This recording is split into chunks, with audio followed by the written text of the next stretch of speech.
Magandang araw for today's ganap. Eto naglilinis o gumagawa lang pala ako ng daing na bangus. Ayan, dahil nga medyo na-miss na rin namin ng mag-ulam ng daing na bangus. Dahil medyo matagal-tagal na rin kaming hindi nakakapag-ulam nito. So, nagpabili lang ako ng pangdaing na bangus at sabi ko nga ako na ang maghihiwa at maglilinis. Dahil guys, yung aming, yung hasang niyan ay lulutuin o isasama ko rin dyan sa may pagkain ng aso't pusa namin, yung naka-plastic na yan. Ayan nga pala yung mga pagkain ng aso't pusa namin. Nabili talaga kami ng isda para nga sa ulam nila. Hindi nga nakain ng aming mga alagang pusa kapag hindi isda ang ulam. Ang mga aso namin okay lang kahit ano ang ulam nila. So ayan nga, hinihiwa ko na nga yung aming daing na bangus.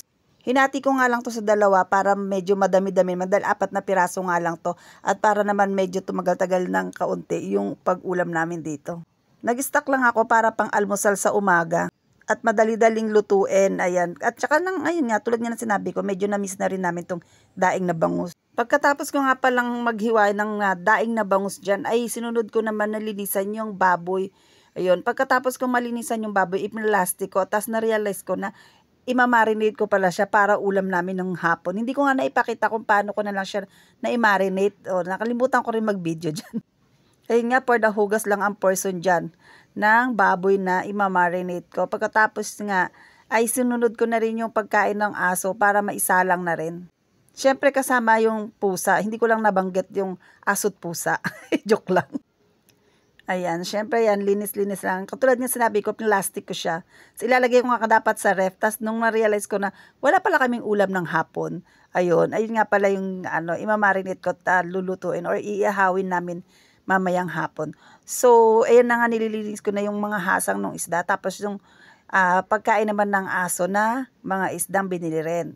Ayan nga, sinasama na naman talaga namin yung hasang kasi sayang din naman yan. Pagkain rin ng aso't pusa yan, ayan ang gusto nila. Kahit nga hilaw, kinakain nila yan. Pero sa amin, syempre, niluluto namin yan.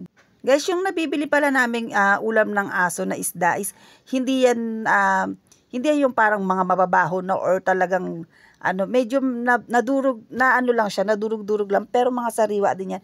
Hindi kami nabili kasi alam sa totoo lang guys, hindi rin kinakain ng mga alaga naming pusa at aso kapag medyo may amoy na rin. Ay, masiselan din talaga yan sila. Kahit ganyan ay talaga namang masasayang kapag hindi mo rin binili ng sariwa. Sariwa yung mga yan, ang lang dyan is medyo nalabsak yung mga tiyan niya at saka yung mga ganyan, hindi naman masyado namin inuulam, kaya pang aso lang. And then, pagkatapos nga yun, syempre, dahil mga isda at baboy yung aking nilinisan, hinugasan ko na rin yung mga ginamit kong mga Tupperware or planganita. Syempre, lilinisan ko rin yung lababo namin dahil nga medyo nalansahan din yan. Every time na maghuhugas nga pala kami guys, kasama rin namin nililinisan ng lababo. Kaya okay lang sa amin magpatong ng mga isda-isda dyan or gulay-gulay sa lababo kasi talagang kasama sa paglilinis yan or paghuhugas. Oo, inunahan ko na kayo kasi syempre baka mamaya may mag-comment na nakapatong yung isda or yung mga gulay-gulay dyan sa lababo namin. Hindi namin yan iniiwanan or hindi namin yan hinahayaan na hindi nalilinis everyday. Kasi dito sa amin, kada kain ay hugas din agad ng plato at linis din ng lababo. Hindi nyo makikitang marumi ang aming lababo na maraming tambak. Anyway, nandito na tayo sa pag-marinate ko o pagtitimpla ko ng daing na bangus. Syempre pagkatapos kong ilagay lahat ng bangus, inilagay ko na yung mga bawang na itinadtad ko. Isang buong bawang yan, kaya lang medyo maliit yung bawang, kaya parang kakunti lang. Pero mas gusto ko talaga sa daing na bangus is maraming bawang. So nilagyan ko lang yan ng asin na medyo marami-rami at paminta, tapos suka, and that's it. Yun lang, ganun lang kasimple ang pagbababad natin ng daing na bangus. Pagkatapos kong lagyan ng paminta, asin at bawang ay yung suka naman, at pagkatapos kong nalagyan ng suka binalibaligtad ko lang para naman ma-absorb ng suka or ng mga asin-asin dyan. I mean matunaw sa suka. So kung medyo naguluhan kayo dyan guys, alam ko naman na marunong kayong magbabad ng daing na bangus or gumawa ng daing na bangus. So kaya ayun lang, paliwanag lang. So, syempre, pero may iba-iba naman tayo ng pamamaraan, Pero ako ganyan lang talaga ka-simple ang aking pagbababad ng daing na bangus.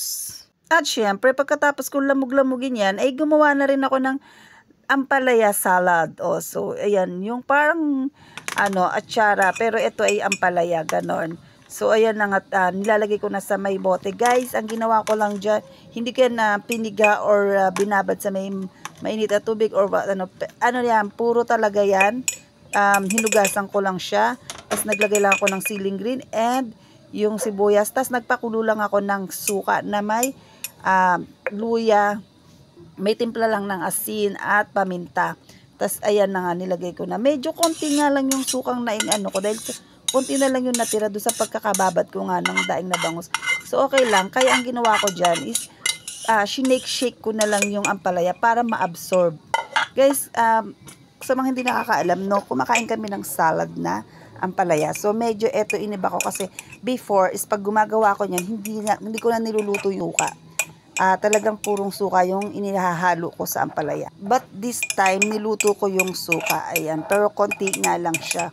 Pero okay na rin yan kasi nakain naman talaga kami ng ampalayang hilaw. So yan nga, para ma-coat lang yung yung lahat ng ampalaya, shake ko siya.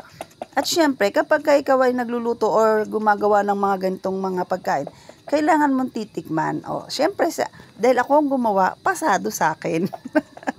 Oo, ganun lang, di ba? Ayan nga. So, ayan na yan. Titikman ko lang siya dyan kung syempre, guys, sasabihin ko ba namang hindi okay? Pero totoo naman, pasado naman talaga.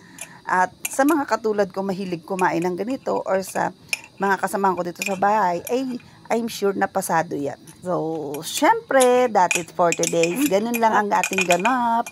So, nag-prepare lang ako ng ating, or naglinis lang ako ng mga imbak nating pagkain. And then, ayan. Gumawa lang ako. Dahil meron nga kaming 3 pirasong ampalaya, hinati ko.